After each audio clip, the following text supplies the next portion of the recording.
just don't get it, man. Get what, bro? That Poe guy, I can't even wrap my head around him. That Edgar Allan Poe man from our Dr. Goli American Romanticism class? Yeah, it just confuses me. That's the one. I have a box of Poe-related memorabilia if you'd like to take a look. Sure. Maybe cursed. Oh, thanks. No takesy backsies. What?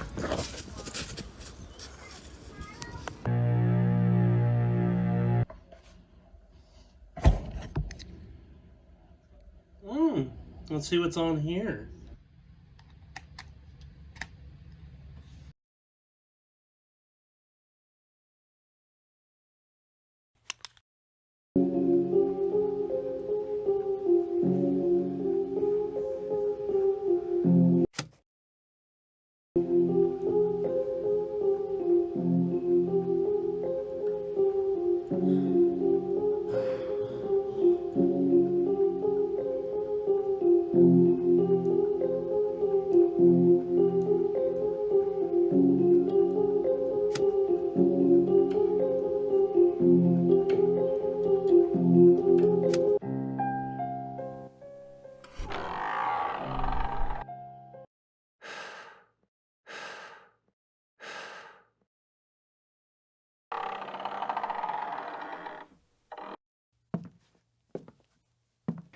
I moved slowly, very, very slowly, so that I might not disturb the old man's sleep.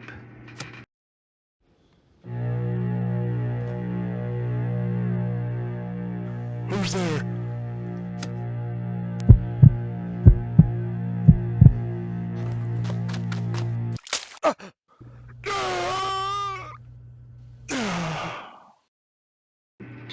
I killed him.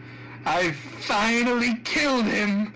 Oh, finally, no more shall I have to live with that wretched eye. But what to do with the body? The old vulture let out a scream most foul before I killed him. No doubt the police are on their way. It's no use. I'll have to hide it beneath the floorboards for now.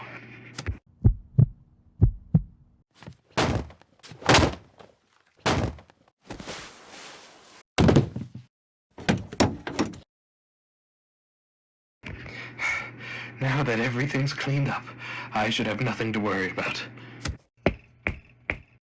This is the police! Open up!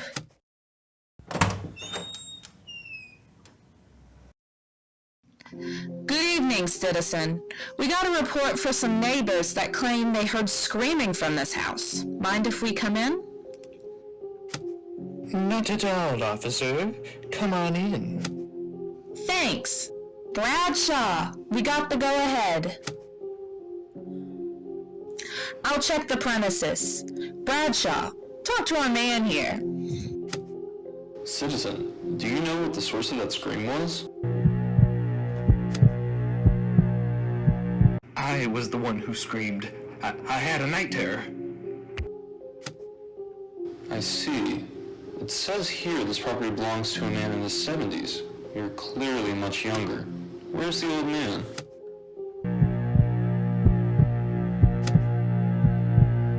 He's traveling, going to visit his family, I think.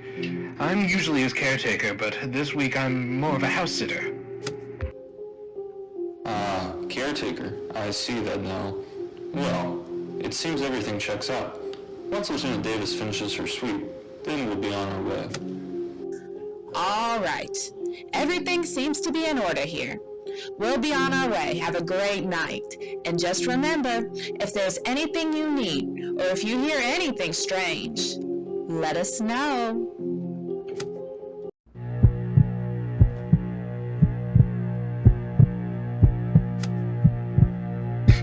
Villains! Dissemble no more! I admit the deed. Tear up the planks. Here! It is the beating of his hideous heart!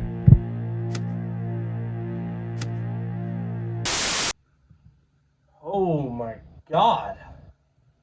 I've got to talk to T about that. T? What's up? Oh, hey, I just got done playing the Telltale Heart game that you gave me. Yeah, you did. One of the characters looked like Like me. you. Do you know anything about that? No. Huh. Okay, well, I guess what I was getting to is I wanted to know if you wanted to come look at the rest of the stuff in that box with me. Yeah. Okay, sure, let's go. Well, let's take a look at what we got, I guess. Yeah. Let's see. Oh, how about this one? Gabbing with Gabriella. Okay, let's put this on the TV real quick. Okay. Okay. Let's see what we got here. What we got?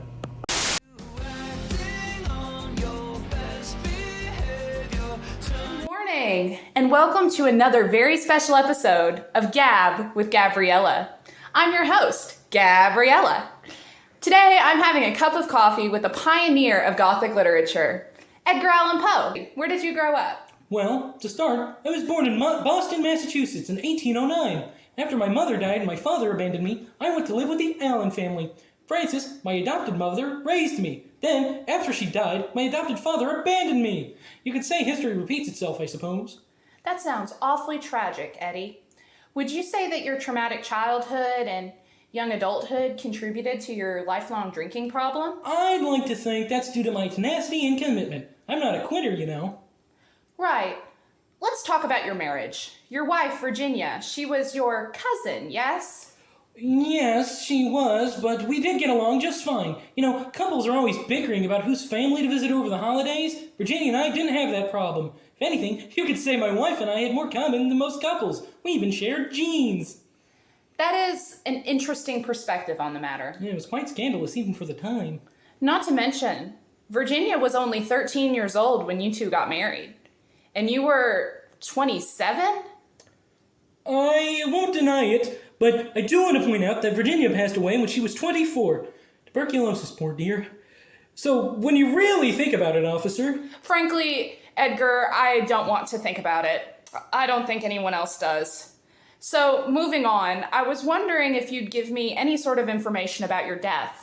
Historians have considered it quite the mystery. Yes. Well, when I was 40 years old, I was found at a local tavern in Baltimore. I was wearing somebody else's clothing, talking nonsense. Eventually, they brought me into the hospital. I went mad in there, blubbering nonsense. I kept sitting up and calling out the name... Reynolds. Who was this Reynolds? Historians have been figuring that one out for years. You think I'm going to tell you? Fair point, Eddie. Theories regarding your cause of death range from alcohol poisoning, to rabies, to epilepsy, to cholera, and even a murder most foul. Do you have any thoughts on this? Gia, I spent my entire literary career writing about the macabre, the unknown, the invisible line between human perception and reality. Do you think I deserve a death as interesting as my art? I suppose you do, Edgar. Thank you so much for your time. Gia, as you can tell, I don't have any hands. I wouldn't give you a kiss goodbye as an alternative, but to be fair, you're a little old for my taste. I'm going to pretend like I didn't hear that. This has been another episode of Gab with Gabriella.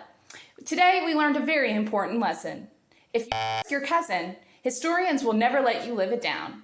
Thank you and have a great day.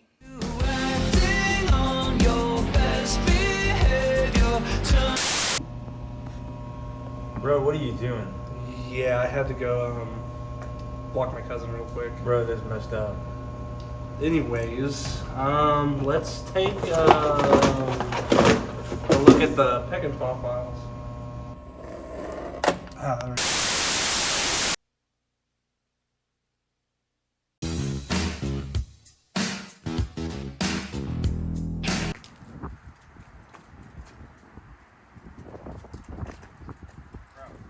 What are you doing? Bro, can you, look, do you see the thing? Do you think I care? Do you literally think I care?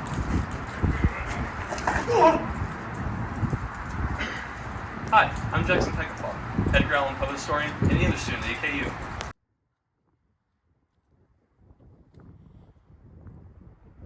Oh, hello there. Edgar Allan Poe, throughout the 1830s and 40s, wrote alongside literary greats such as Nathaniel Hawthorne, Herman Melville, Ralph Waldo Emerson, and Henry David Thoreau. You better never come around here. Do you understand me? Because we're trying to film right now and you just...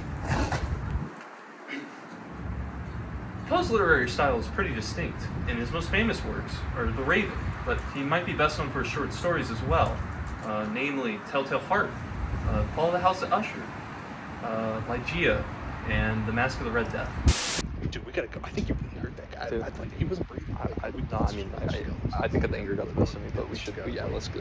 Should we call someone? No. Oh, Man, dude, this guy's watch is awesome. Dude, I'm so glad dude. we beat the- Oh. Poe's literary works are often regarded as very wonderful by today's standards, but he wasn't always appreciated by his contemporaries, namely Ralph Waldo Emerson, who called his works mindless and uncreative. His works often were regarded as gruesome and unsettling, which today we celebrate as a society involved in horror.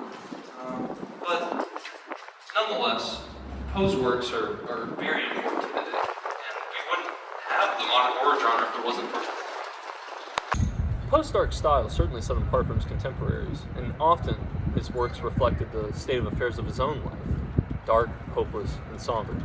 I've been Jackson Peckinpah, and this has been Edgar Allan. That guy stole my watch.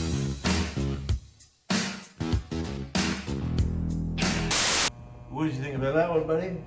I don't know. I feel like I've seen that guy before. Well, that man's on the news. He's still at large.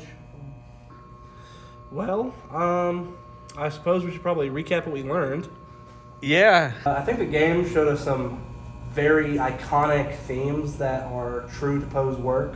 We got to feel the sense of paranoia, the dread, the fear, and with how some of those deaths were played out, we even got to see some of the gruesomeness of it all. The graphics, too, were just great at exemplifying this.